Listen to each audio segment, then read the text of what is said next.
Well, I asked the second question, which I think is shorter, but will answer the same question.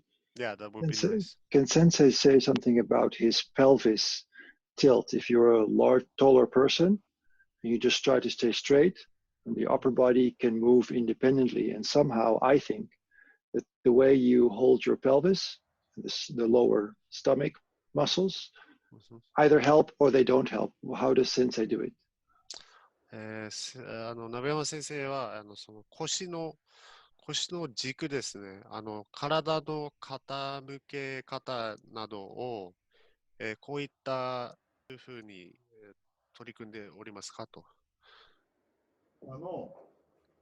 重心配分いきますよ。はい。これと使い分けるんです。So there is a